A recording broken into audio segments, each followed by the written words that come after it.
dominance in Ireland. It was a really great way to start the season. You know, you couldn't draw it up any better. In his Notre Dame debut, quarterback Sam Hartman propelled the Irish to victory, shredding the Navy midshipmen 42-3. We had a great plan and we went out and executed it. Today, the 13th ranked Irish welcome Tennessee State. They want to come into our stadium and mess up our season. If we're in it, you know, we want to try to win it. And Heisman Trophy winner Eddie George to Notre Dame Stadium. They don't turn the ball over and they take the ball away. And that's a sign of a well-coached team. History in the making. Guys are excited for it. It's a big deal. As Notre Dame gets ready to face an HBCU opponent for the first time. They're not going to be an easy team to roll over. They're going to come and fight with everything they have. This is ABC57 Kickoff, presented by Afdent Dental, with your hosts Allison Hayes and Vahid Sadrazadeh. The campus of Notre Dame is packed. The tailgates are happening, the drinks are flowing. These are the days Irish football fans have been looking forward to all year. We are just a few hours from the 2023 home opener between Notre Dame and the Tennessee State Tigers. Welcome to ABC 57 Kickoff, live from the campus of Notre Dame. I'm Allison Hayes. I'm Vahid Sadrazadeh, and this is the way. That's as right. You see. This is the Andy DeLorean. He's come to have a good time and pump the crowds up here on campus. It's a gorgeous day for football. It is. It's a hot, steamy day, too. But game 2, Notre Dame ready to go. They are. And it's game 2. Notre Dame could make it another blowout today. The game against Tennessee State, not exactly pick-friendly. Vegas oddmakers didn't even issue a betting line after the Tigers went 4-7 last season. But don't expect this TSU team to come in here and just roll over. The Tigers, of course, are coached by Heisman Trophy winner and former Tennessee Titans running back Eddie George, who, you know, knows a thing or two about competition. Yeah, that's right. But sometimes football is about more than just the score. Today's home opener is not only Notre Dame's first ever matchup against an FCS program, it's also their first game against a historically black college and university opponent. So this is a very meaningful game. Absolutely. ABC 57's Levon Whitaker joins us live outside Notre Dame Stadium with how the Irish are getting ready today for Tennessee State. Yeah, well, first off, Allison and Vahid, welcome back to college football right here at Notre Dame Stadium. Now, as far as this matchup goes, this game goes beyond the football field. Both head coaches, Marcus Freeman and Eddie George, making sure that their players don't take this opportunity for granted. The chance to be across the field from Eddie George, I'm looking forward to that. Notre Dame will make history today. It's great to be a part of the first of anything. Taking on Tennessee State, the first team from a historically black college and university to play at Notre Dame Stadium. The core values that both universities possess, they align. The matchup significant for both programs. For the Tigers, it's the opportunity to play an FBS opponent. For us, it'll be our first game coming out. Very excited to be on national television. For the Irish, it's the chance to take in the culture that comes with an HBCU program. Illustrious bands and Greek life. Safety DJ Brown, a member of Kappa Alpha Psi fraternity, wide receiver Deion Cozy, and safety Xavier Watts, all sharing that culture and building a bridge with the Irish teammates. When I was young, I visited HBCU. I was in a program called Project Manhood, so I visited Alabama A&M before, so I've seen videos, obviously, on Twitter and stuff like that of HBCU culture. I think it's real cool. Most of my family went to HBCU, so I know what they're all about. Tennessee State finished the season 4-7 last season, and 2-3 in their conference behind UT Martin. The program first-year offensive coordinator Jared Parker may know a thing or two about. My first job in college football was at UT Martin, which was in the OBC, which is the same league. So I know a lot about that league and very aware of that league and have a lot of appreciation for them. We played them while I was there all 3 years. Respect aside, at the end of the day, there is still a game to play. I have a great deal of respect for them, and the way you show respect to your opponent is you prepare. You get ready to go. Now, I don't have to remind you what happened in the home opener last year, that shocking upset by Marshall, but I do expect Notre Dame to be ready for the Tigers in this matchup. I also expect TSU to come out swinging, laying it all out on the field, and giving the Irish all they got in the house that Rockne built. Live outside of Notre Dame Stadium, I'm Levon Whitaker, ABC 57 Kickoff. Awesome. Thanks so much, Lee Vaughn. We'll talk to you in just a few minutes. The Irish, of course, coming off that big season-opening win in Ireland. Notre Dame routing Navy 42-3 in Dublin. You were there. That's right. And Notre Dame still relied on a run-first approach, totaling 191 yards and 2 touchdowns on 32 carries. But quarterback Sam Hartman lived up to all of the pregame hype, throwing for 251 yards and 4 touchdowns in his Notre Dame debut. Hartman, ever so humble, told us after the game, though, his teammates deserve most of the credit. It's easy when you have 2 of the best tackles in the country, 2 guards who are, starting their first real big games and played unbelievably, and obviously Zeke at center. And then out wide, those guys just made plays in space. I don't know how many deep completions I had. It was a lot of just getting the ball in space, which we wanted to do. The Notre Dame offense was nearly unstoppable against Navy. The Irish scored touchdowns on 6 of their first 7 drives and only failed to score on 2 possessions. Those were a missed field goal and when they ran out of time in the final minute of the ball game. It's very clear to me that this, even though it was the Navy, this offense was rolling, and you put all your trust in the 6th-year guy who absolutely has everything under control. I think the biggest difference is, yes, it was just Navy, but Notre Dame did exactly what it was supposed to do against Navy and dominated. And we've not always seen that in years past. When they're supposed to dominate, sometimes they play down to that level. And last week, they absolutely did what they should. That's absolutely right. And we're going to see how they respond to coming off a big week. That's what I'm more interested in seeing. How are they going to come off that high and now home against Tennessee State at Notre Dame Stadium? That's right. Well, the party is just getting started here on ABC 57 Kickoff. Here's a sneak peek at what's to come. When Dad's away, Junior will play. I don't think it's technically stealing because we have the same name, like not even just last name, full name. So yeah, it's definitely a stolen bit. But that's fine. That's showbiz, baby. It's Golic in a golf cart with a twist. Come on, it's about my man Sam. Former Notre Dame quarterback turned college football analyst Brady Quinn weighs in on the Irish and new quarterback Sam Hartman. A bond like no other. Just come across people in the brotherhood, and it goes without saying because they know what you've been through. And from academics and community service to the bands and Greek life. We give you a glimpse of the HBCU experience. As the Irish get ready to face off against Tennessee State, we talk one-on-one with Tigers head coach and Heisman Trophy winner Eddie George. We want to be physical, we want to be fast, we want to be disciplined, we want to be smart. And we're going to try to execute, take one play at a time. And from one Heisman Trophy winner to another, Notre Dame legend Tim Brown joins us live on ABC 57 Kickoff. And when we come back, we're talking hoops. Former Notre Dame and current San Antonio Spurs guard Blake Wesley joins us live right here on ABC 57 Kickoff. Notre Dame football getting ready to open its 95th season in the house that Rockne built. It is a 3:30 kickoff facing off against Tennessee State, their first ever FCS and HBCU opponent. Last night, the Notre Dame pep rally was rocking. Sam Hartman took the stage, the whole team out there. They did a water chugging competition with some of the students. It was a good time. Well, and Sam had the guys fired up, didn't he? Yeah, he sure did.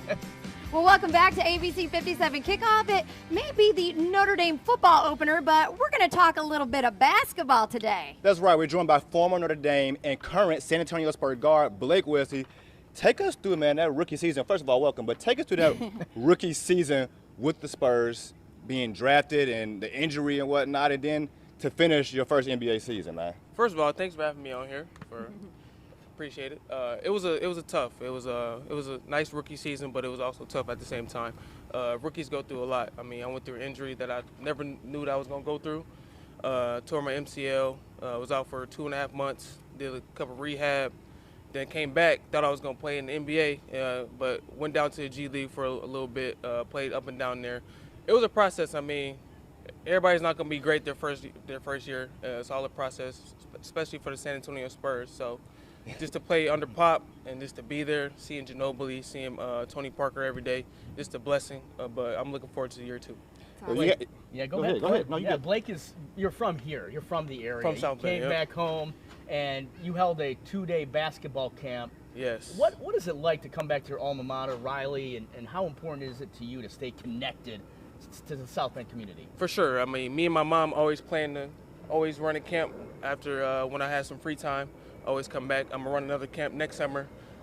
Get a lot more kids. It was a lot of kids in attendance. It was like 170. Wow. So both days. So it was a blessing. Always like to give back. I give back when I go to San Antonio all the time. We do community service there, homeless shelter, stuff like that. But I always feel great doing that because I used to be in their hands too. I used to look up to NBA guys, Demetrius Jackson, all those guys. So just to see the little kids be happy and see me is a blessing. Now, your parents have played a large role from the time when you played basketball, AAU, bitty sure. basketball, but what has it meant for them to have them along with you on the journey for your road games and everything? They're down in San Antonio seems like 24/7, man. What's that like having them side by side? Mom and Dad, if you're watching, I appreciate y'all. I'm blessed to have y'all in my life. Not everybody get the opportunity to have two parents, so I mean, they come to San Antonio all the time to support me throughout the year, especially through my injury. I needed them during the injury because I live by myself. So for them to come down here and take care of me and spend time with me was a blessing, and I felt great. I love that. You got to have that support system. And you're very lucky to have Thank that. you. Looking at last season, 5 points, 2 boards, nearly 3 assists per game for your rookie season, but another rookie going through kind of the same boat as you, Jaden Ivey, a good friend of yours, I'm sure. Of course, he's Neil Ivey's son, and he's a Mishawaka Marion and then LaPorte La Lumiere product. What was that experience like to have someone kind of in your same boat going through the same things together? For sure. I mean, we grew up together playing basketball all the time, one-on-one. Used to get in a whole bunch of fights after, but it's all love with him. He knows that. But, I mean, he's a great dude. His family's great. His mom is great. His grandma's great, and just being around him was a blessing. He always told me that we was gonna be in the NBA one day, and we was here.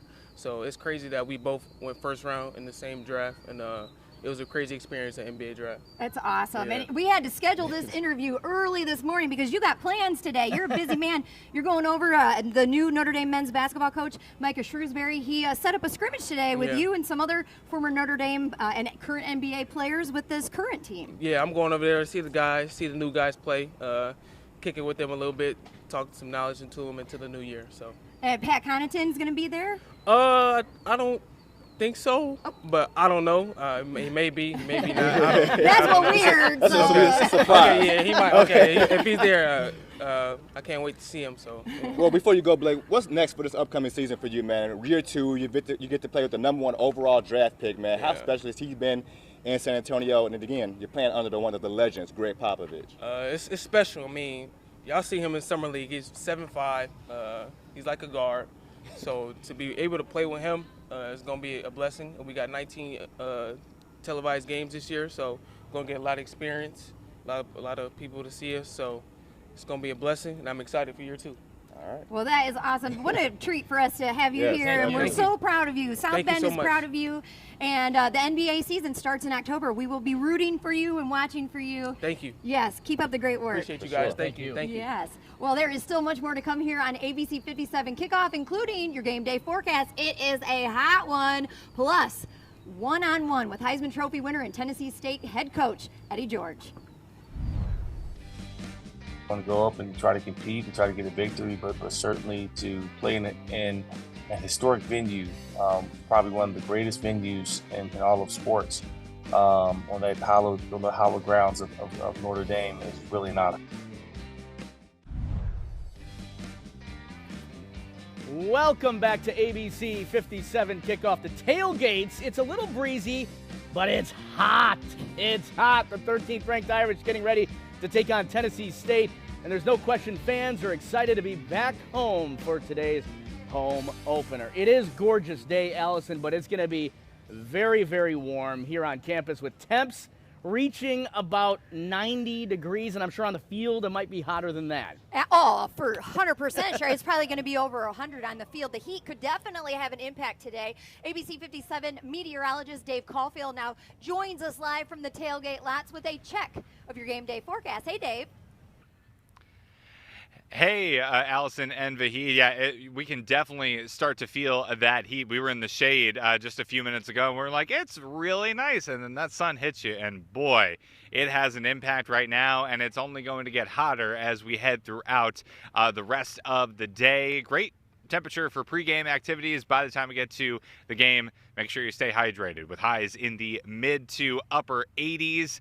And again, as the wonderful host mentioned, it's going to feel hotter than that on the field as well. Now, this could be one of the hottest game day forecast for the opening kickoff at Notre Dame Stadium in the last 50 years. The hottest one was 93 degrees back in 2011 in that crazy game versus South Florida. And actually, when it's hot on the opening home game of the season, Notre Dame doesn't have the best record. Actually, the top 5 games in terms of heat, Notre Dame is 2-3. And last year, we were also at 88 degrees for the home opener against Marshall.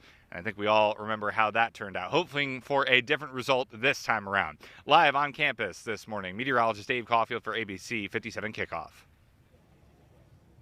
We saw a wonderful opportunity, certainly from our perspective, to show who we are, where we're going as a program, to show the great assets we have at Tennessee State University, a historical Black college university. And it's a good thing for all parties. We're going to go up and try to compete and try to get a victory, but certainly to play in a historic venue, probably one of the greatest venues in all of sports, on the hallowed grounds of Notre Dame is really an honor.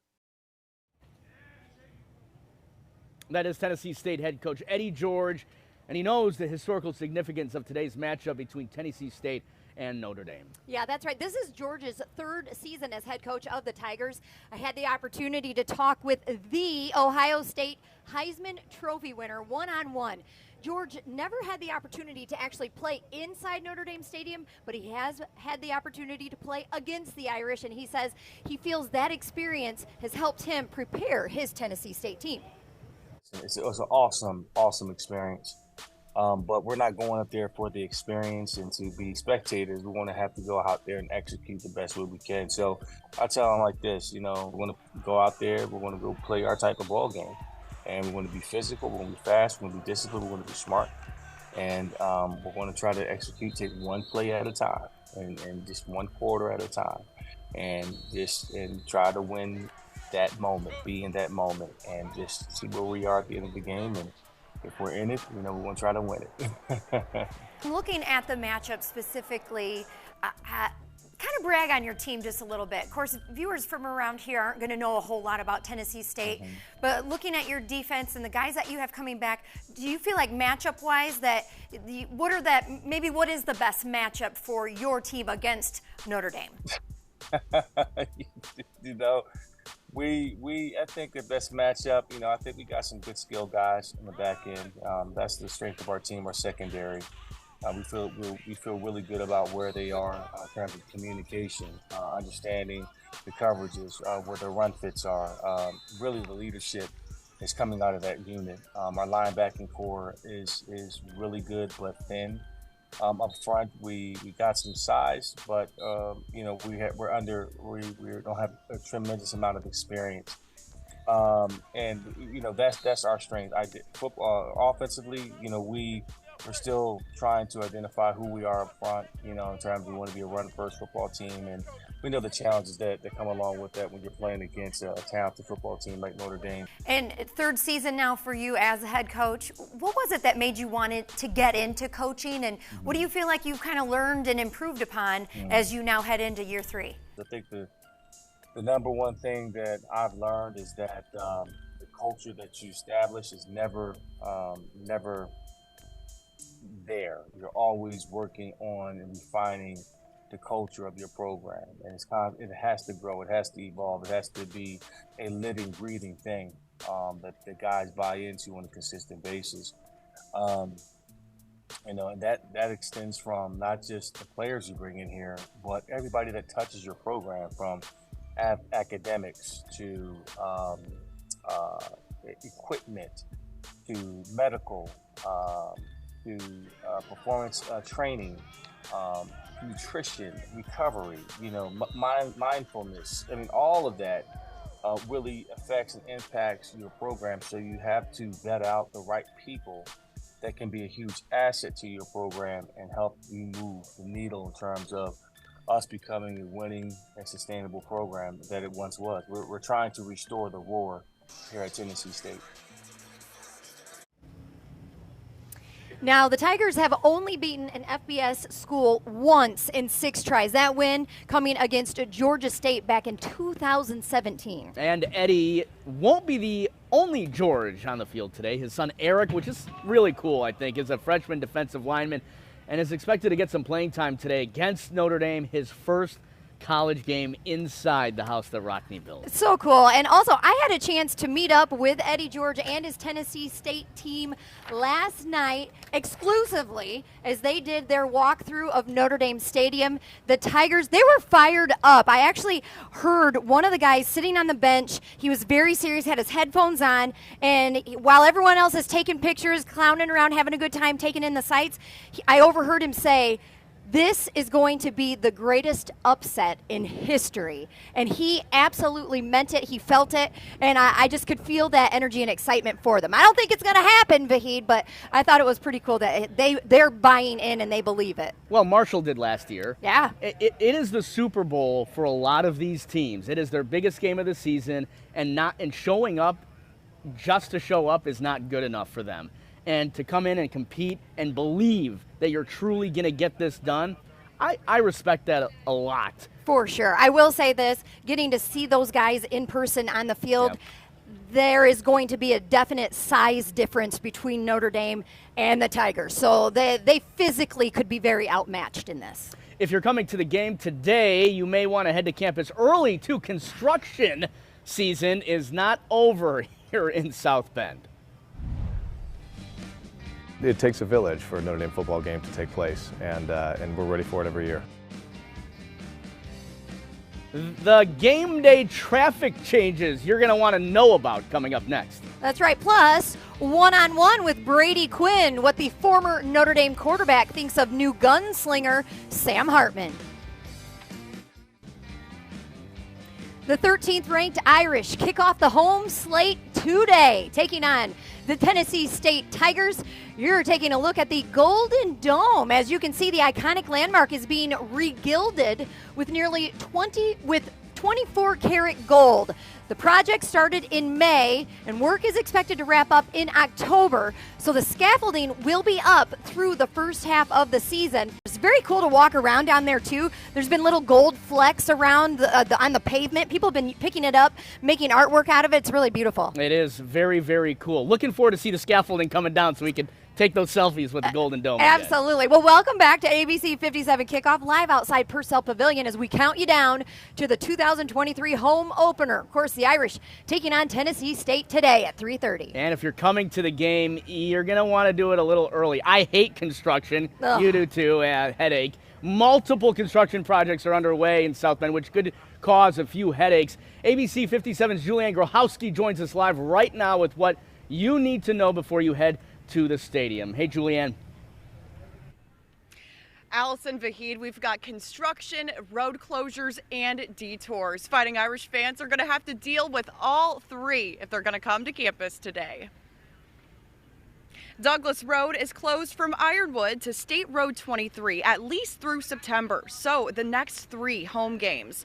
Douglas is one of the main roads fans use to get to campus, and it will definitely affect traffic flow. St. Joe County Police and the university recommend coming to campus a few hours early or risk getting caught in a traffic jam. It's going to be very, very hectic. Again, we just ask people, hey, just please be patient with us, and we're trying to get traffic moving. Anytime you get 78,000 people coming to a stadium or one central entity, it's going to be tough, right? Peak traffic is about 3 to 4 hours before kickoff. The university recommends using the Waze app for real-time traffic patterns and road closures. Again, these construction projects aren't expected to wrap up for another month, so backups are expected at least through these first few games.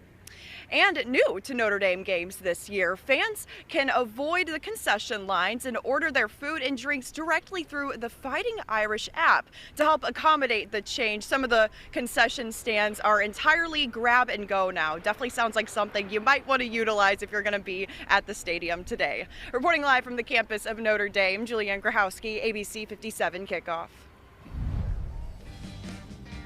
Julianne, thanks so much. More than just football. For the first time ever, Notre Dame will take on a historically black college and university opponent. We take a closer look at the impact of this Tennessee State matchup coming up next. But you see, fans are already out beating that construction here on campus, playing football bowling. We'll be right back. It's great for college football, to have an FCS school come to Notre Dame Stadium and play a game in the first HBCU ever to play here. I think it's going to be a great opportunity, a great experience. That is head coach Marcus Freeman, and you're taking a live look at campus. The University of Notre Dame, the house that Rockne built, welcomes Tennessee State. The Tigers, a 3:30 kickoff inside Notre Dame Stadium. And ABC57 Kickoff is here to get you fired up and ready for kickoff. Well, that's right. This is a historic home opener for Notre Dame. It's the first time that the Irish have ever been host and facing a historically black college and university. ABC57's Naja Woods shows us the importance of this much-anticipated Tennessee State matchup.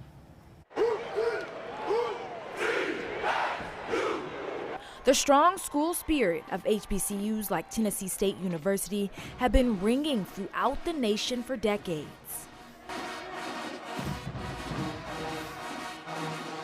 HBCUs, or historically black colleges and universities, were founded before the Civil Rights Act in 1964 to give African Americans access to higher education who weren't allowed to attend white institutions. They're important because they really teach you who you are. It means a lot because Northern people haven't seen anything like that before. The tailgates is totally different. The food is totally different. The band is totally different. And it's just a different experience. Now on Saturday, that HBCU pride will be right here at Notre Dame Stadium. And for the first time since Notre Dame football took the field over 130 years ago, they'll be going head-to-head against an HBCU. I think there's a great opportunity for it to be a first, as well as a great responsibility for us to help steward what that means for our fan base, for our campus, and really beyond that. J.P. Abercrombie with Notre Dame's athletic department has helped organize the matchup that's been over a year in the making. She says it's not only a way for HBCUs to get more exposure by playing top-ranked D1 programs, but a chance to learn more about them as well. When we think about this opportunity for Notre Dame athletics, for the university more broadly, it's an opportunity for us to learn more about what it even means to be an HBCU, what it means for us to be a PWI and a faith-based PWI at that, but also to do something about it, to engage with a different community. The excitement about Notre Dame's historic home opener spilling over to the high school level, especially for South Bend Riley head coach Dark Lee and his players. It makes you feel as a coach yourself, especially being an African American coach, that if that's something you want to do, the opportunity is there, and you have guys that are paving the way to make that experience and opportunity a little bit more available to you. So it's very inspiring, and it gives us something to really look forward to and keep striving and pushing for. And for fans like Johnny Johnson, whose house sits just a few blocks away from Notre Dame's campus on Eddy Street, the game between the Fighting Irish and the Tennessee State Tigers is still much bigger than football. On a national scene with two black coaches facing up at these historical colleges, historical Notre Dame, the one and only, and then you got Tennessee State, the one and only. They just bring something else to the table other than the football game.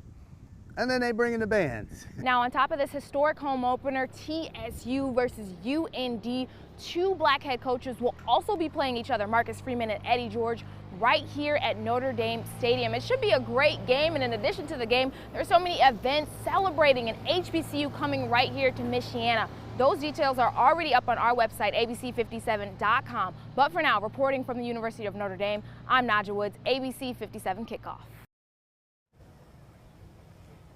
Great job, Naja. And that's something that we've heard people talking about quite a bit. Why is Notre Dame playing an FCS school? This isn't a good enough team. It's not. This is a cupcake. But sometimes games are more important than just what happens on the field. The significance of this game for the African American community cannot be understated, and her story, I think, expressed that beautifully. And I think this is going to be a really great experience for everyone involved. Absolutely. I'm really looking forward to seeing that Grammy Award-winning band, not only on the field, but possibly with a special treat coming up in our show. We've got more all about that coming up a little later on in our program here on ABC 57 Kickoff. It is a hot one. I'm concerned about these players on the field. This is going to be a lot of planning for the hydration and nutrition teams when it's hot like this. Fans as well. Right. You're allowed to bring water bottles in, actually, also for the first time. It's that hot, guys. So if you are coming, you want to be hydrated. Don't overserve yourself unless it's water. But hey, stick around. We still have much more to come, including Junior in a golf cart. What? I haven't seen any copyright or trademark papers, so as far as I'm concerned, Dad, Allison, we're gunning for stuff. Welcome back to ABC 57 Kickoff. I'm on Notre Dame's campus right now, and it is a hot one, especially in the sun. Only going to be getting hotter, and of course, Tennessee State joins us from Nashville, making the trek to South Bend. And those two cities usually don't have a lot in common, but today they might be twin cities. And what I mean by that is the high temperature today in South Bend, or the kickoff temperature, I should say, is going to be the same both here in South Bend and in Nashville at 85 degrees. It may be a little bit on the breezier side as we get into the afternoon here in South Bend versus Nashville, but Tennessee State should have no problem with the heat. It is a little bit on the warm side for South Bend standards in the middle of September, and that's not always a great thing for Notre Dame. When we talk about home openers, when temperatures have been in the 90s over the last 50 years, only a 2-2 record, and the last time we were in the upper 80s was Marshall last year, so we could be looking at a similar temperature. Probably not a similar game story this time around. In the 80s, a much better record overall, 15-3 for Notre Dame. And really, if you're a Notre Dame fan and you want to win on the home opener, you want temperatures to be under 70 degrees because undefeated the Irish are when those conditions are met. Should be a great atmosphere on campus today, and for the game, it will be hot as we really need to stay hydrated with temperatures in the upper 80s and maybe even warmer than that in the stadium. Live on Notre Dame's campus, meteorologist Dave Caulfield for ABC 57 Kickoff. We'll be right back.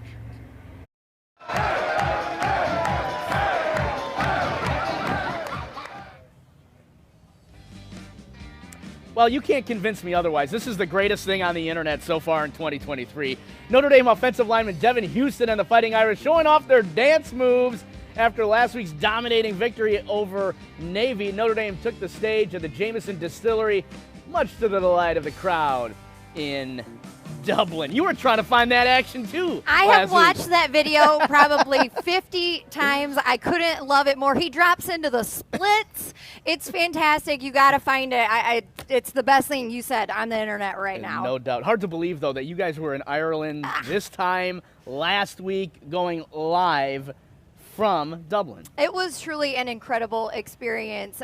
Everyone there was so welcoming. It was a trip I will never forget. Let's go Irish! Let's go Irish!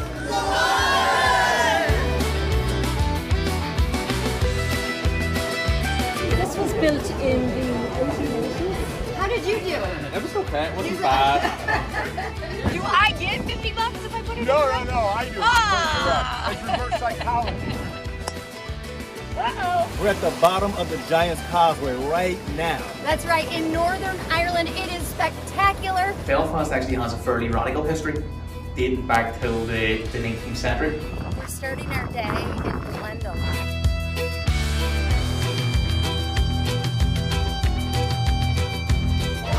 Smells like beer. We are wrapping up day 4 here in Ireland. Both teams have landed in Dublin. It's where we can immortalise you on your very own pint of Guinness. Remember, up to the top of our gold heart. Beautiful image. It's tasty, right? Poetry in a glass, you know? We are live in Dublin, and we are live in the Odeon Bar. I have to pinch myself a little bit because I cannot believe this is actually happening. We are actually here, and it is finally game day, week 0, baby. Let's go.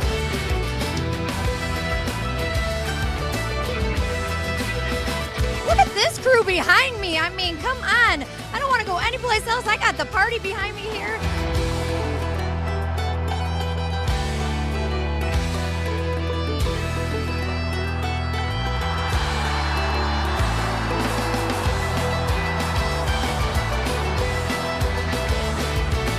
Enjoy your tour.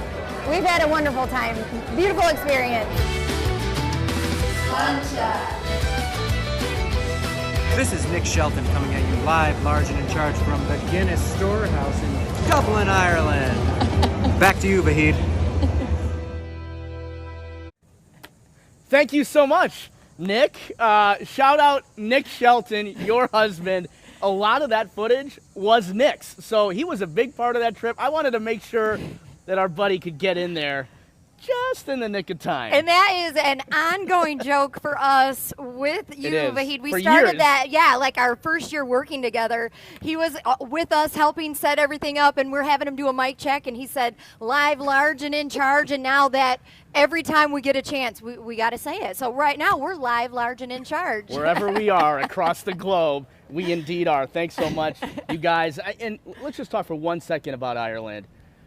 Dublin was fantastic, we know, but seeing the rest of the countryside, I imagine, was beautiful too. It was stunning, and that was the special part, was to take ourselves out of just the city and to be able to actually see the scenery and what the actual country is all about. That was really special too, and just had an incredible time there and an incredible experience. And my favorite part too was that when we did our show live from Dublin in the Odeon Bar, they actually put our show on these TVs, these large monitors throughout the entire bar. So literally, I've been saying, when I say you can stream our show live anywhere in the world, you literally can. It was a surreal moment for us, and just a spectacular show and an overall effort from our entire crew in South Bend. You were huge. All of our crew members, Nick and Levon, and the people behind the scenes, Chris Johnson, Heather Farrell, we just loved it so much. You guys all did such a great job, and we're so fortunate to be a part of this team. Absolutely. Live, large, and in charge. Next time the Irish go out of town, Mike Golic may want to hide his golf cart keys. ABC57's Jenna Stopczynski caught up with Mike Golic Jr. to get his thoughts on the Irish O-line, and was a bit of surprised by their mode of transportation. This might be Golic in a golf cart junior, if you will. It's a little bit of bid infringement, which I haven't seen any copyright or trademark papers, so as far as I'm concerned, Dad, Allison, we're gunning for your stuff. What do you think of the offensive line as you were a guard? It's excited because it's like unwrapping a present on Christmas Day in a lot of senses, right? You think about the change for this group. Certainly, you bring back 2 of the best tackles in college football. Joe Alt is now a household name as far as offensive lineman in the sport, a guy that's expected to be a high draft pick next year. But Blake Fisher, we know, is an incredible talent on the right side. And then Zeke Corral, who great to hear he's playing even after banging up that ankle a little bit, going to help break in a pair of new guards, and also are playing with a new coach. Joe Rudolph comes over, a guy that I knew well, the guys that he coached up his years at Wisconsin. And to just see, all right, the differences in his coaching style, how that affects game day, how these guys communicate through some things that they're all going to be experiencing for the first time together. When you come back to visit, what's like your must stop? Obviously, the lake's a great high traffic area. Unsurprisingly, when I was 300 pounds, I did not take advantage of the jogging trails around the lake. I got my conditioning in over at the Goob, but I do appreciate now the nice scenic views over here. And we'll be right back here on campus. You're watching ABC 57 Kickoff.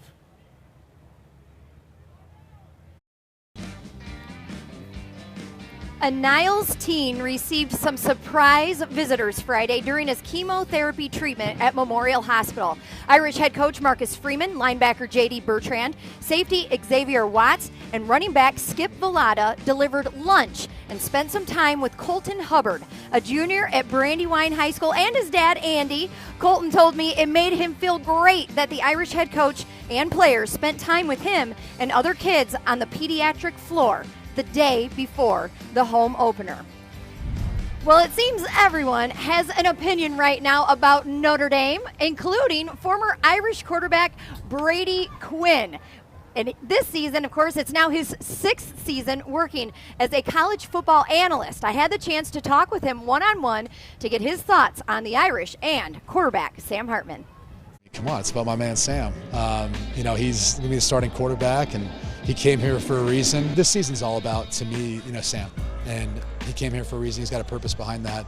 And it's how fast he can really integrate in with everyone else he's playing with. Going through the spring's one thing. Being in the season, though, your identity grows and evolves. And so how fast you can get some of these young players at wide receiver, or who's going to fill the shoes left behind in multiple spots on this team.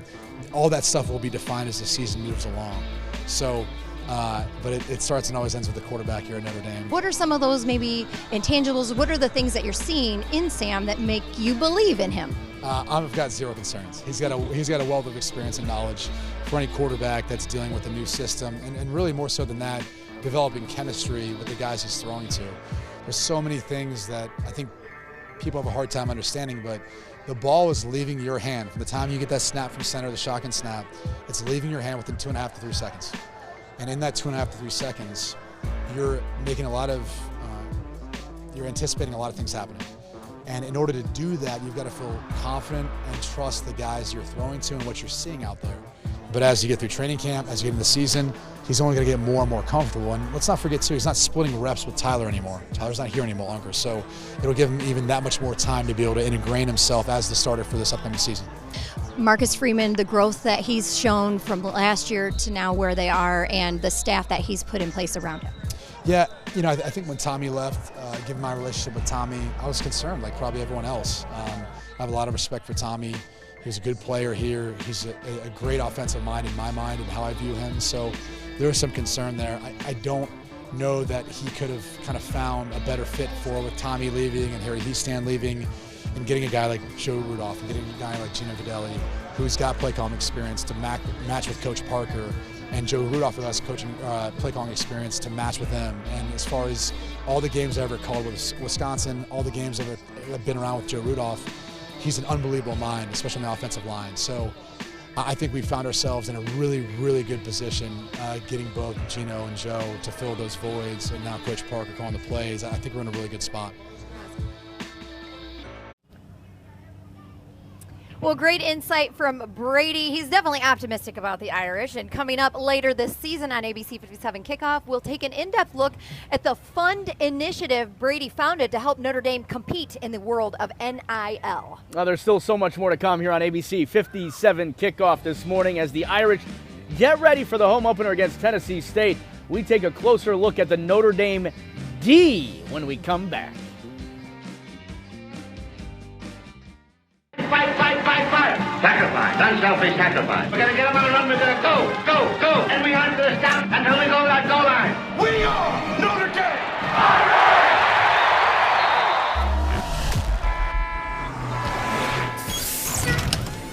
Get on the bus. Next stop, Notre Dame Stadium. From the house that Rockne built to the dynasty of Air Parsegian, this is the home of Fighting Irish football. The place where greatness is earned 1 yard at a time. The field that forged Notre Dame legends like Theismann, Montana, and Brown. The land of never quit, never surrender. The legacy, the passion, the tradition.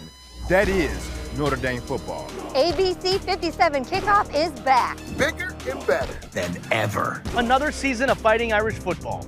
It all starts here. This is our house. This is our team. And this is ABC57 Kickoff. You're watching ABC57 Kickoff, presented by Afdent Dental, live from the campus of Notre Dame, with your hosts, Allison Hayes and Vahid Sadrazadeh. It is a beautiful and hot day here on the campus of Notre Dame. In fact, this could be one of the hottest home openers in Irish football history. Notre Dame, of course, getting ready to host the Tigers of Tennessee State. A not-so-beautiful view of the Golden Dome with the regilding process and construction underway. Also, tons of construction all over campus on your drive-in. Plan ahead, and if you haven't left yet, you better get on the road and make your way here. Welcome back to ABC 57 Kickoff, live from the campus of Notre Dame. I'm Vahid Sadrazadeh. And I'm Allison Hayes. We've got a good matchup for you today. And speaking of red hot, the Notre Dame Fighting Irish are red hot coming off their win in Dublin, Ireland. We talked a lot about Sam Hartman, but now, Allison, it's time to talk about that Notre Dame defense. Yeah, that's right. The Irish nearly got the shutout against Navy last week in Dublin, giving up just a field goal and only 169 yards of total offense to the midshipmen. Most of that, though, coming on chunk plays early in the first half. The Irish adjusted well to Navy's new offense under new offensive coordinator, Grant Chestnut, the midshipmen known for the triple option. They were supposed to add more of a passing game into the mix, but the Irish held Navy to just 43 passing yards on 3 of 7 passing attempts. Yeah, very interesting that there was so much talk about, oh, they're going to add in all these new passes. Yes, all this. And they still had some wrinkles that they had to adjust to in game, but it was very impressive to see how Al Golden and the defense was able to make those in-game adjustments. And I think the depth of the defense, right? I mean, we heard Marcus Freeman talk about that this past week. The depth is really something that he was interested to see, and you got guys like Gabe Rubio and others stepping up to fill those spots. Yeah, absolutely. Maris Leofau had a great game. Of course, he even told us during the post-game press conference there were some looks there that we never saw before, but they were able to make those adjustments. And a lot of people we talked to, the jury's still out on the Notre Dame defense. And how will they gel against teams like Ohio State, USC? The Irish linebackers were the star against Navy, especially the 3 fifth-year seniors, J.D. Bertrand, Jack Kaiser, and you mentioned Maris Leofau. Kaiser led the team with 8 total tackles. Leofau was right behind him with 7. Marcus Freeman also named Leofau the Irish Defensive Player of the Week. Yeah, and just to see them step up. There were some concerns for me, though, early on in that first half. Not very many people have been talking about it, but they were giving up some of those chunk plays early on. And granted, it's against Navy, and maybe it was a 6 or 7 yard run here or there. Maybe they break off a little something bigger, but you're doing that against Navy. You can't do that against Ohio State, USC, Clemson, because that goes from a 7-yard run to a 20-yard run to a breakaway 80-yard touchdown run. Well, it's interesting. I talked to Evan Sharpley, former Notre Dame quarterback, the other day, and I said, what do you take out of this game with Navy? And he said, absolutely nothing. Right. When you play Navy, it's just a different style, especially on defense, and you got to pick back up and get ready for another opportunity, another team next week. Something we would like to see, some of those missed opportunities for Leofau and Bertrand with those fumble recoveries. That's right. Hopefully they can get those and hold on to them and make them count today and the rest of the season. Of course, I was really impressed by Al Golden's overall game plan as well. The Irish got torched last season by Navy's run game, but last week the Irish held the fullback to just 59 yards, making adjustments throughout the game to the different looks the midshipmen were giving them, from shotgun, split back, jet motion, power read. And we said, Leofau, he said there was some stuff we never even saw before in all their game planning, but they were able to adjust. Well, the concern was last year the ND defense in the red zone, and how were they going to do? Well, they held Navy to just 2 field goal attempts, so that's good. But when you play teams like Ohio State, last year I thought they did a great job against Ohio State on the road, holding them to 21 points. But can you repeat that performance this year? Right, exactly. A big improvement from last year. Dead last in red zone touchdown defense last season. So big improvement there. See if they can keep it rolling. On the mend this week, Notre Dame defensive lineman, we mentioned Gabe Rubio, will not play today after suffering a knee injury against Navy last week. Rubio is one of the more experienced players on the D-line and had a solid performance against the midshipmen.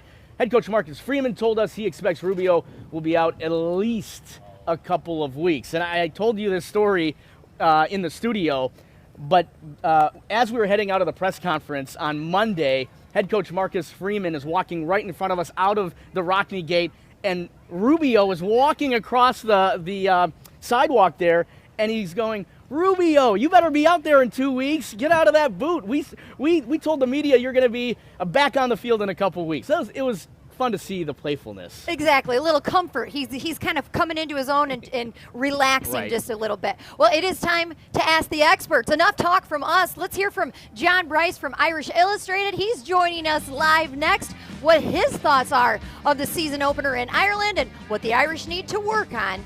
Plus, the new tradition started this week by quarterback Sam Hartman. Sam Hartman is starting a new tradition here at Notre Dame. Remember that shillelagh he was carrying around last week after the Navy game? Well, take a look. It was a gift from the people of Ireland, and Hartman says the shillelagh will go to the Scout Team Player of the Week. The first recipient, none other than New Prairie High School grad Chase Ketterer, who helped the Irish prepare for the triple option. It's time to ask the experts with our good friend from Irish Illustrated, John Brice. John, let's start. Let's just dive right in. So thanks for being on the show. Pleasure to be here. Let's start with head coach Marcus Freeman. He was able to steady the ship last year after kind of a rough start, 0-2. This year, he gets Sam Hartman in the transfer portal, so that's a good thing. And a near-perfect performance against Navy. What kind of adjustments do you think Coach Marcus Freeman made from season to season so far? I think one of the biggest things, Vahid, is that Marcus Freeman is more comfortable in who he is. This is more his command style. And another thing that I think is critically important is now, even though Mike Mickens technically got here before Marcus became head coach, those two are longtime friends. They worked together at Cincinnati. They're incredibly close. Marcus would have hired Mike Mickens anywhere. The fact that he was already at Notre Dame is significant. Now the staff, the entire staff, is Marcus Freeman's staff. I don't think you can put a price tag on the value of that thumbprint. Right. Absolutely. Not just second year for head coach Marcus Freeman, but second year for defensive coordinator Al Golden as well. Not taking anything away from that performance there in Ireland, but just what were your thoughts? Giving up the 3 points to Navy early in that first half. I just touched on this with you, Vahid. Giving up some of those chunk plays. I had some concerns early on, but we saw them kind of settle in. This was sort of a dream teach tape for both sides of the offense, but particularly for Al Golden and the defense. Why? Because they only gave up 3 points. They nearly had the shutout, but there are plenty of moments to go back on film and say, hey, you busted this. You know, there was the play in the secondary where two Navy receivers nearly ran into one another, and Jack Kaiser had great pressure on the quarterback, but Cam Hart and maybe JT Bertrand had gotten sucked up a little bit. There were a couple of other chunk plays down the field that had Navy completed them. It never would have altered the final score or the final outcome of the game, but it would have made things look a little bit differently. So I thought it was excellent teach tape for Al Golden and Notre Dame. And the other thing is Notre Dame was able to showcase its depth, and it's so much better on the second and third levels. It's so much more athletic, faster, and deeper in the second and third levels. I think that's significant today. I think it's incredibly significant going through the rest of the season. Seeing that development. Right, and just quickly, what grade do you give the Notre Dame defense here? Oh, I give the Notre Dame defense absolutely an A, if not an A+. I mean, it was a really stout performance. They said, as you all know, that Navy came out in a formation they had never seen all camp, and they've been working on Navy since March. That's another thing. Marcus Freeman was so much more comfortable this summer in who he is and how he's going to run his program. They started Navy preparation much earlier than they normally would have because there was a comfort level there. It showed last week. Yeah, having them in week one, definitely an advantage.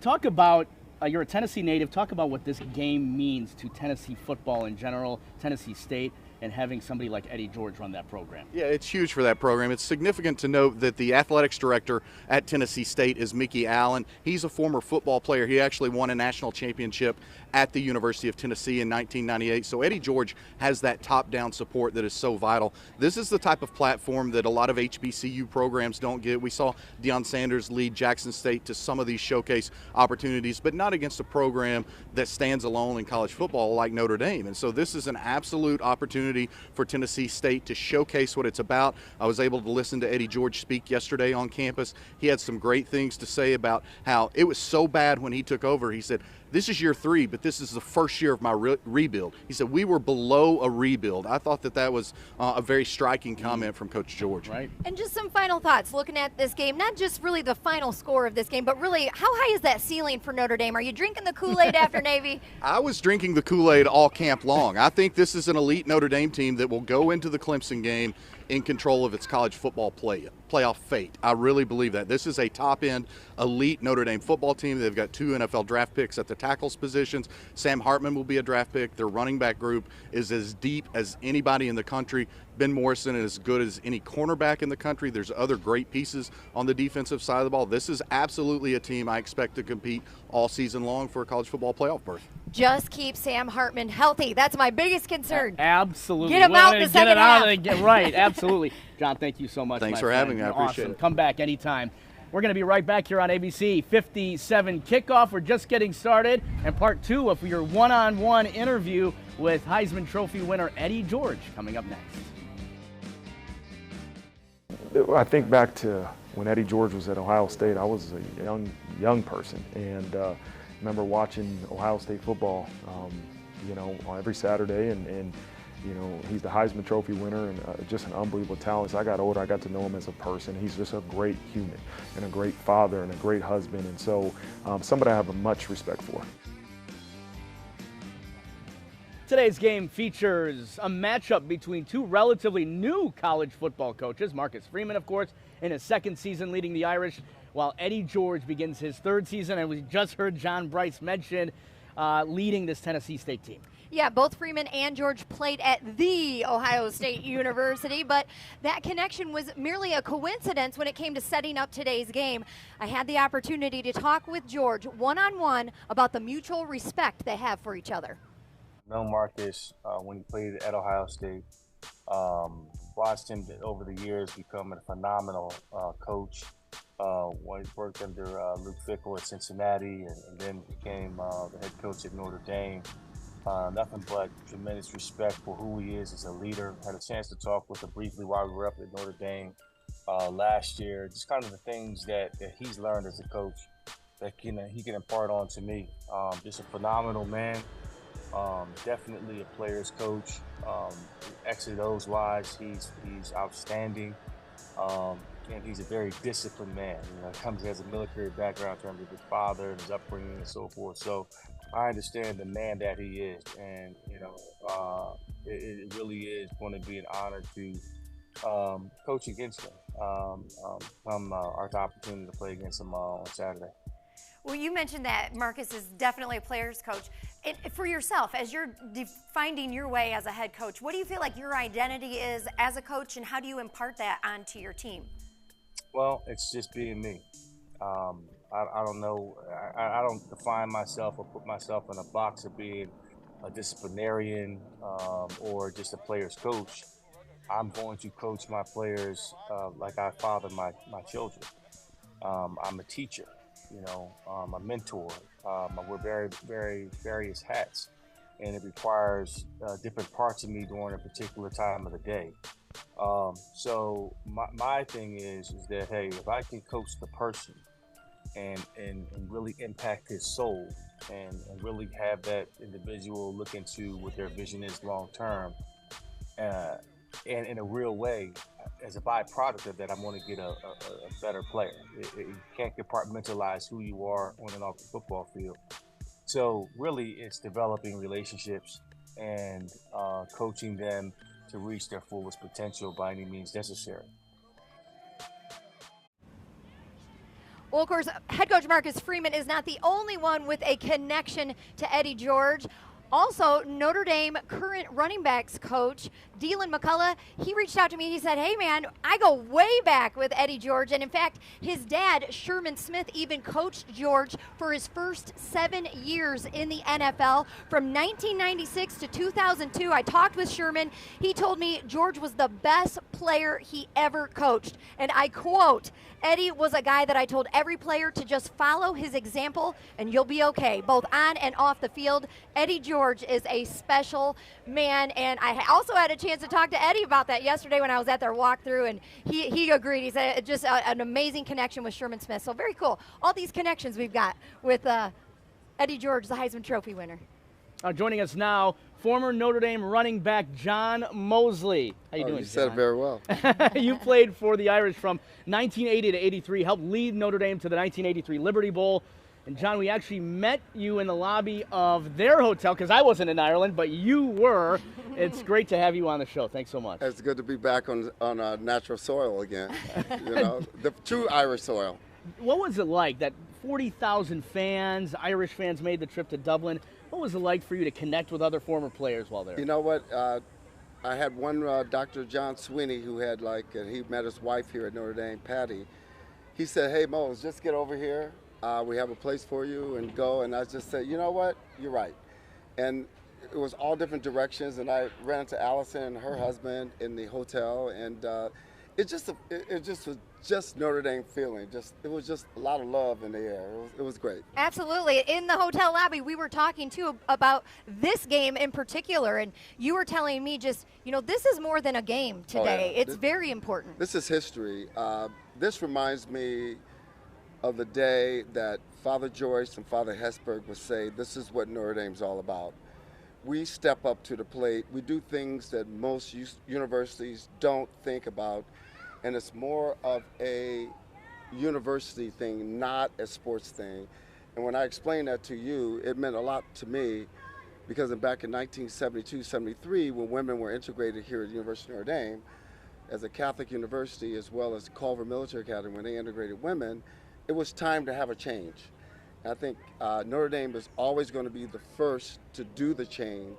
And that's the reason why I give a high five to Father Jenkins, as well as to Jack Schwarberg, in terms of what he's hired as women, and empowered them, like Beth Hunter, who does all the events, and then minorities, in terms of, and why do you even say we're minorities? How about we say we're equals in terms of people that do the job in all the major events. So my hat's off to Jack for sticking his neck out and putting his game on, because I know alums are people forgot that Penn State, when Joe Paterno was a brown guy, they play brown. No one said anything about that, right?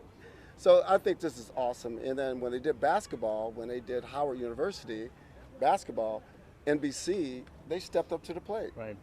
And now you're the director of college football events for the New York Yankees.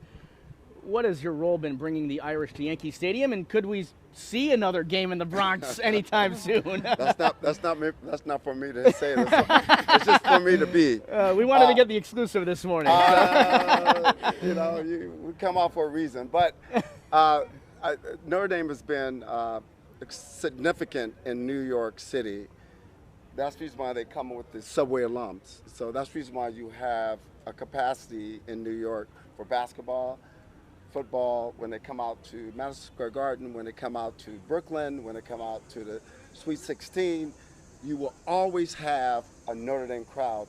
So the East Coast is always going to be a Notre Dame crowd. Absolutely. Well, we hope, fingers crossed, that we'll have a Shamrock Series back in the Big Apple. But, John, thank you so much for joining us. I appreciate you so much. And I know you have a big group of kids here from the Fort Wayne area Yes, that you we brought. do. So you can go back and enjoy You the know day what? with The them. first game to Notre Dame, we know we're going to do it. We're going to have a dang good time today. Let's go. And you know what, my friend? Yeah.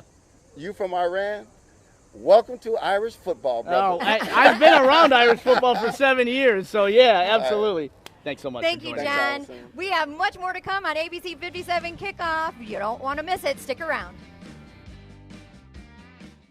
Well, these are the days Notre Dame football fans look forward to each year, just a couple of hours away from kickoff between the Tennessee State Tigers and Notre Dame. It's going to be a hot one today, and oh, by the way, traffic is out of control in South Bend. A lot of construction, a lot of traffic. Get yourself here now, because it's going to take you longer than you expected.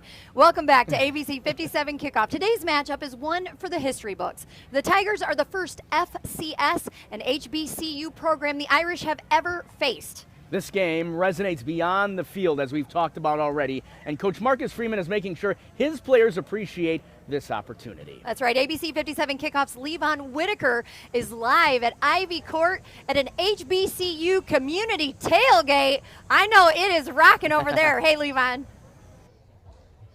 Yeah, Allison, but it is rocking over here. You might see the smoke coming over here. Don't worry, this ain't a step show just yet. That's the grill going on. That's the HBCU experience going on out here at the HBCU tailgate, and it cannot be duplicated. You're talking about from the bands to the Greek life that we know as the National Panhellenic, or as we call it, the Divine Nine. And I say we because I am a part of the world's greatest fraternity, Omega Psi Phi Fraternity Incorporated. The foundation of black Greek fraternities and sororities started in the early 1900s on the campuses of historically black colleges and universities. 4 sororities and 5 fraternities, each with different hand signals, Greek letters, strolls and steps, but the same mission: community service, brother and sisterhood, and academic achievement. All the sororities, all of the fraternities, we're always working. A lot of people see dancing, strolling, stepping. We're literally always working. Members of the Divine Nine include Dr. Martin Luther King Jr., a member of Alpha Phi Alpha Fraternity Incorporated, and Vice President Kamala Harris, a member of Alpha Kappa Alpha Sorority Incorporated. My soror. As for Omegas, let's start with the Hall of Famers, like Michael Jordan, Shaquille O'Neal, and Tennessee State head coach Eddie George. I'm very familiar with Omega Psi Phi. The Heisman Trophy winner joined the fraternity in 2020 at a graduate chapter in Tennessee, pursuing a dream he had for years. My uncle was a Q. I grew up around Qs. I know what they mean to the community. It stands on manhood, scholarship. You have to persevere. You're uplifting, others behind you. That's the principles that we live on. George will lead the Tigers onto the field where former Notre Dame players who wear the same Greek letters once shine in the blue and gold and still represent the purple and gold. Guys like Jalen Elliott, Nicholas Watkins, and Devin Studstill. It's an amazing deal to get across, to have a gold helmet and the gold boots to match. And former Notre Dame linebacker Corey Mays. It's still kind of that small minority of people that you say, they're a part of 2 fraternities, Notre Dame and Omega Psi Phi Fraternity Incorporated. Mays played for the Irish from 2001 to 2005. He joined what many of us consider the world's greatest fraternity during the summer of 2005, right before his senior season, where he racked up 80 tackles, 5 sacks, and 3 forced fumbles. What's that like, having your fraternity of brothers in the world of college football and then joining Omega Psi Phi Fraternity Incorporated and having that bond of brothers as well, and then at some point they intertwine. You have brothers who you played with and are in the same organization with. It's amazing to meet people internationally all over the world. You just come across people in the brotherhood, and it goes without saying, because they know what you've been through, and they know, all the trials and tribulations and how you can come together, at any point and just fellowship and, gain a new friend, so to speak. Well, speaking of new friends, I got a handful of new friends here at the Omega Psi Phi Fraternity Incorporated tailgate. Listen, this is how we do. You may not have seen, my fraternity, Omegas, hopping in that video as much. That's because we're going to demonstrate it to you right here at the HBCU tailgate. I'm going to put the mic down and we're going to get this going, okay? 1 second.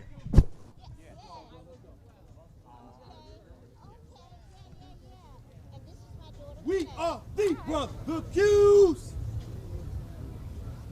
We are the Brother Qs of Omega Psi Phi.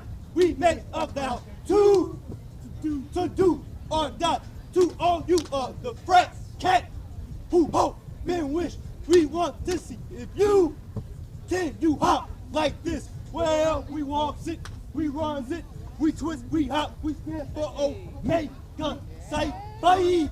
I said we spin it, a kicks it, a shoot it, breaks it on down. For my Q Psi Phi.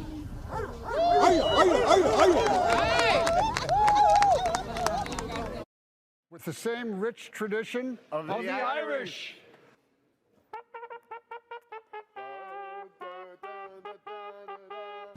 Wake up the echoes cheering her name. Send the volley cheer on high. shake down the thunder from the sky. What though the odds be great or small? Old Notre Dame will win overall. While her loyal sons and daughters march on to victory. It's Tim Brown, Heisman Trophy winner, and you're watching ABC 57 Kickoff. You're watching ABC 57 Kickoff, presented by Afdent Dental, live from the campus of Notre Dame, with your hosts, Allison Hayes and Vahid Sadrazadeh. That open gets me fired up every single time I watch it. After 136 years, there aren't a lot of firsts left for Notre Dame football, but today, the Irish are checking two items off that list. Tennessee State is the first FCS and the first HBCU opponent the Irish have faced. Welcome back to ABC 57 Kickoff, our final half hour of ABC 57 Kickoff. If we know one thing about sports, it's that haters are going to hate. Always. And diehards are, well, they'll forever be diehard. And head coach Marcus Freeman, well, he's just playing the long game and keeping a level head, especially with 3 weeks to go until what could be one of the biggest games of his young coaching career. The naysayers will say it was only Navy. The optimists will call it a preview of things to come. Head coach Marcus Freeman calls it doing your job. The ability for those guys to continue to stay in the moment and just continue to focus on every minute, every play, doing your job. The relatively new ball coach is sounding more like a seasoned winner early in his sophomore campaign at Notre Dame. Embrace the moment, embrace being in this special place, but that has nothing to do with you doing your job. The do your job, win today slogans may be commonplace to those in the media, but right now it's working.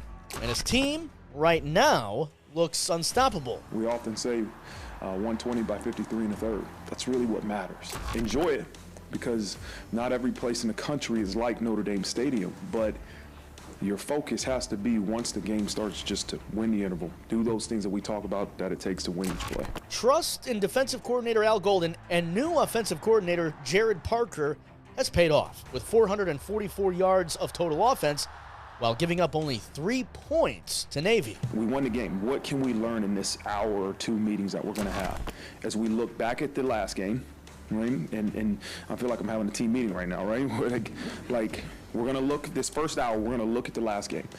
Your job is to learn. And while Ohio State, USC, and Clemson all still loom large on the calendar, it's becoming increasingly clear that if Notre Dame plays the type of ball they did Saturday in Dublin, they feel like there's no one in the country they can't hang with. Don't start looking ahead, and it's me too. Don't start looking, okay, Tennessee State, NC State, oh man, here we go. No, it doesn't matter. That stuff doesn't matter, because if you lose today, guess what? The result of what you want on Saturday is going to be what you really, really want. It's not Notre Dame versus Tennessee State, or the Irish against the Wolfpack or the Chippewas. The naysayers, optimists, and even Coach Freeman can all agree it's Notre Dame versus Notre Dame. That's what our entire program has to have. It's the same urgency no matter what the result of the game is, to make sure that we are correcting and teaching and doing everything we need to do with urgency. It's a day-by-day mentality for head coach Marcus Freeman. I think he's also grown in that regard, too. Now, this week is all about playing Tennessee State, Notre Dame's first HBCU opponent, and taking on friend and fellow Ohio State Buckeye alum Eddie George. But don't think Freeman is looking past the Tigers or anybody this season. Yeah, I mean, you hate to bring it up again, but Marshall, you can't look past anyone. No, absolutely not. Today's game should be a decisive win for Notre Dame. The Tigers do have a few players who could cause some problems, but let's just be honest. The average fan doesn't know much about Tennessee State. That's right. Yeah, that's right. I had a chance to catch up with radio color analyst Chris Sanders to get his thoughts on this matchup. And Chris, he has been calling Tigers games for 9 seasons. The former Tennessee Titan and Ohio State wide receiver also has a personal connection to Notre Dame. My first question, we all saw Marshall do the unthinkable last season. Is there anywhere the Tigers could take advantage to pull off the upset? If they don't show up? No, I'm joking. But the thing about it is, I mean, the TSU Tigers, they have a good running game. They have Rouse. Last year he had 771 all-purpose yards. He's a guy that can make explosive plays down the field, a guy that can make those home run plays. But at the end of the day, it comes down to basics. They got to be physical at the line of scrimmage. They got to make plays, and they got to make they got to make the right choices.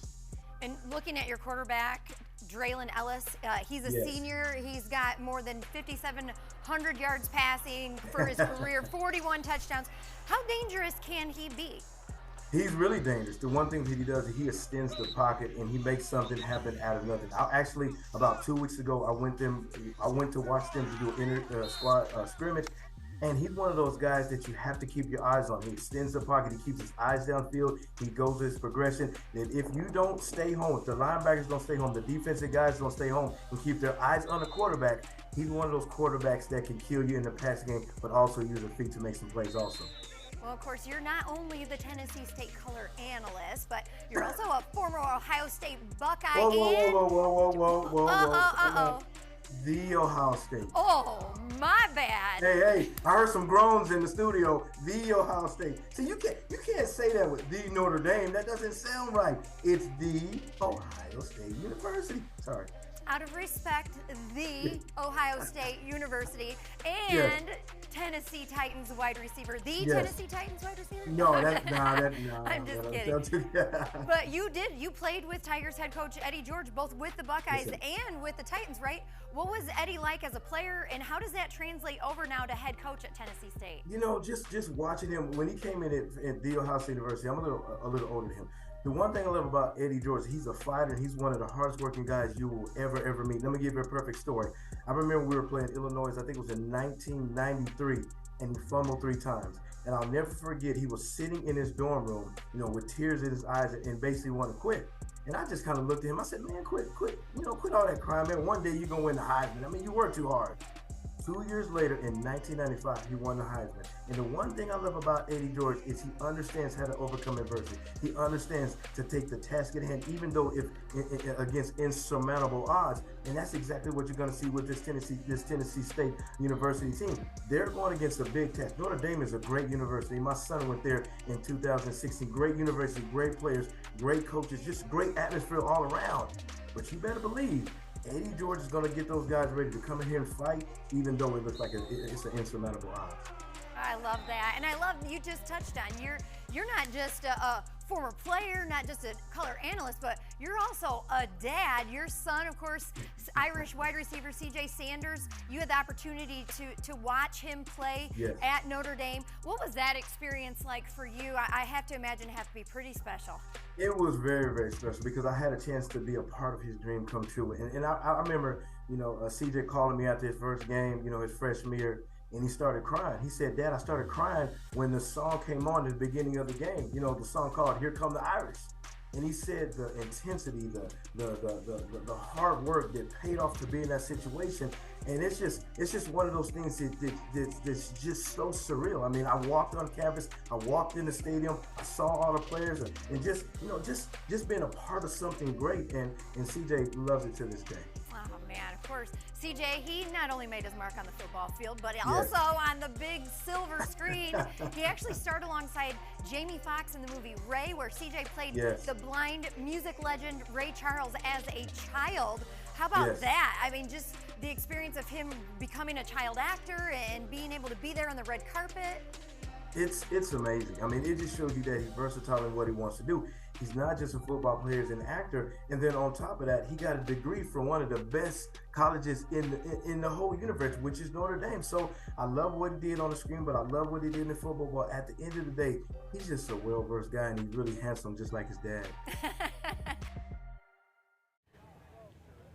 And humble too, right? I love that. He told me CJ is out in Los Angeles right now pursuing an acting career. Chris, was so much fun to talk to. He couldn't make the trip because he's actually a high school football coach in Nashville as well. But he is hoping to make the trip back here to South Bend for the Ohio State game. And if he does, we're definitely bringing him up here on the set. Too many Ohio State connections. I know. Well, when we come back, Irish legend, Heisman Trophy winner, Tim Brown joins us live on set. There he is. The legend.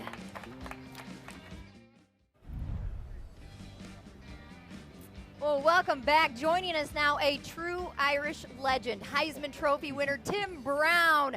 Hey, let's give folks a little reminder of just how good you were. He said, go ahead, you can read this really slow. Take my time. At that time, just the second wide receiver to ever win the Heisman, Tim finished his career with nearly 2,500 yards receiving, 12 receiving touchdowns plus 4 rushing TDs, and of course 6 kick returns for scores his senior year in '87, averaging nearly 168 all-purpose yards per game, guys. His senior year considered one of the most dangerous players in all of college football. Man, I like that. Welcome. Yes. Can I get that? Can you give me that script? I'll put it in my I'll office. be your hype man. Every time you walk in a Absolutely. room, I got you. Well, Tim, you're part of a special fraternity, as Allison mentioned. One of 7 Heisman Trophy winners here to ever win the Heisman Trophy at Notre Dame. The last player to win it back in 1987. As you know, there hasn't really been a candidate since then on the national radar until now. One game, and everybody's talking about Sam Hartman and the experience that he brings to the table.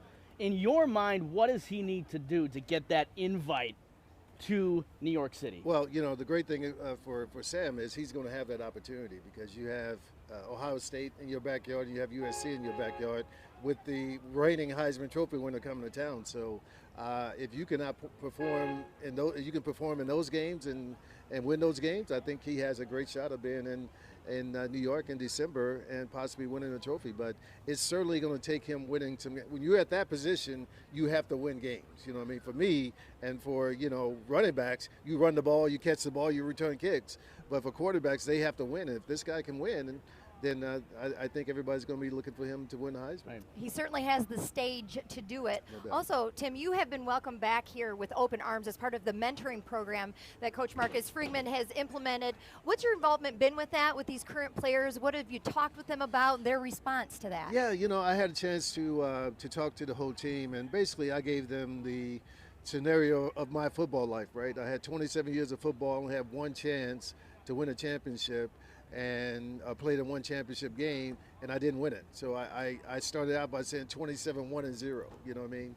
And everybody was like, what is that? You know, he didn't play 27 years of football, but yeah, I did.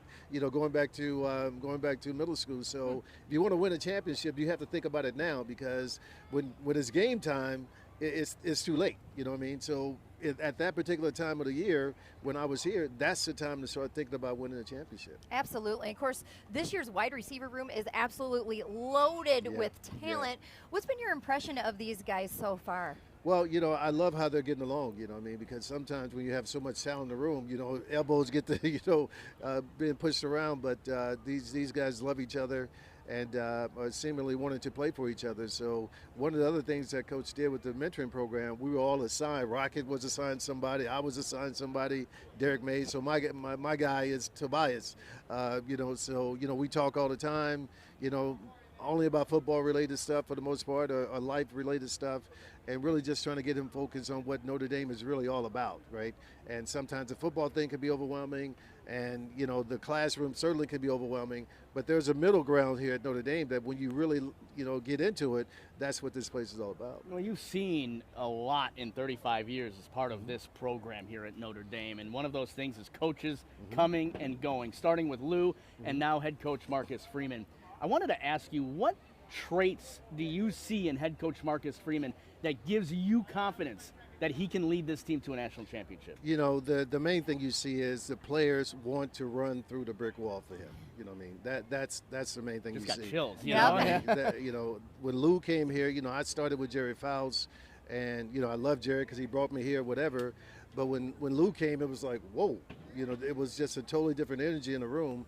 And, of course, I'm not in the locker room with these guys, but you can see and you can hear how they talk and how they walk about this deal, that these guys would go through that proverbial brick wall for coach. And that's what it's all about, man, because if you're not going to lay it all on the line, you know, then things are going to happen that you really don't want to happen around here. Really quick, before we let you go, there's been so many connections with Eddie George, and you said you play in his golf tournament every year. You guys Eddie, are good friends. Yeah, Eddie and I are really, really good friends, obviously, you know, from the Heisman and meeting met there, but, you know, he comes to my tournaments, I go to his tournament. So we've been joking about this game for a long time. I'm not going to joke with him today. I'm going to meet with him in a minute. But I know he's preparing to try to get this team ready to play the best they can. And I really wish him well. It's important for him to play well, for his team to play well, because people need to know that he can prepare a team to come in here and play. They may not win, and I hope they don't win, but it's important for them to come out and play well. And so I'm hoping that they do that for sure. Well, awesome. Thank you so much. All right, Thank you guys. so Appreciate much, it. Tim. No Heisman problem. Trophy winner Tim Brown. Give it up for one of the greatest players in Notre Dame history. We're going to be right back here on Kickoff.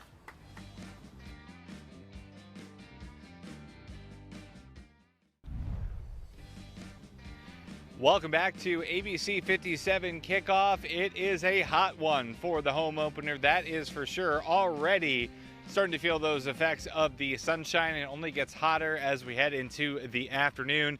Temperatures at kickoff are going to be in the mid-80s, but by the time we get closer to halftime, highs in the upper 80s, near 90 degrees. It will likely feel like the 90s on the field with this abundant sunshine today. And as far as the heat is concerned, when we talk about the home openers, not the best news for the Irish in the past 50 years. They don't really have a great record when temperatures are close to 90 degrees, but at least we should have no weather worries in terms of storms or anything like that. Should be a great contest. For ABC 57 Kickoff, I'm meteorologist Dave Caulfield.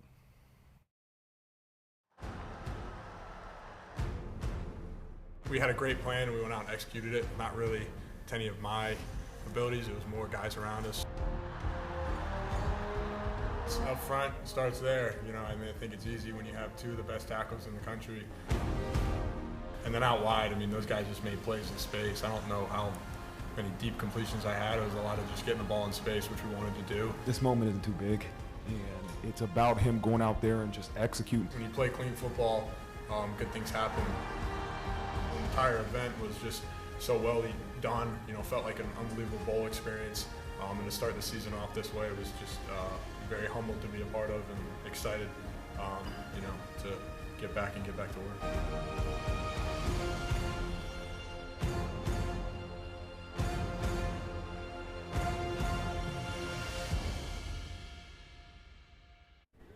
All right, what do we think about Sam Hartman that hasn't been said already? Hartman Is the man? is the man. Hartman, Heisman. Listen, what Tim Brown said about him is absolutely true. He has all the tools. Everybody's behind him. But you're going to have to win those key games. That's how you're going to get on the national radar. Definitely. I mean, Sam Hartman is everything we thought he would be. He's coming out here. He's proving himself. But we got to get him into those tougher games later on this season. That's when he's going to make me a believer. Now, odds makers, they're not even touching this game. No. There's no line on it, right, if I'm Right. correct. But we thought, you know, why not have a little bit of fun with our prop bets and kind of changing things up, see what we can get. And we wanted to start it off with, who do we think is going to have 2 touchdowns or more in this game? Am I going first? Yes. I'm going with Jabron Payne. If I'm being honest, I wasn't completely satisfied with Jabron against Navy, but I'm going to go with Jabron Payne, pound him into the end zone 2 or more times today. First name Audric, last name Estimate. He's going to be a steamroller today against that Tennessee State defense. He's going to score 3 touchdowns. Ooh, I like it. I'm right with you. Audric Estimate all the way. He is the man. I like that they're so loaded and they've got so many guys that they can move in and out in that backfield, but I want to see Audric Estimate eat. Give him the yardage. Let him get the ball. Let him do his job. He is the man for Notre Dame, and I want to see him get 2, 3, 4, as many as he wants. All right, unexpected player that steps up to the plate today.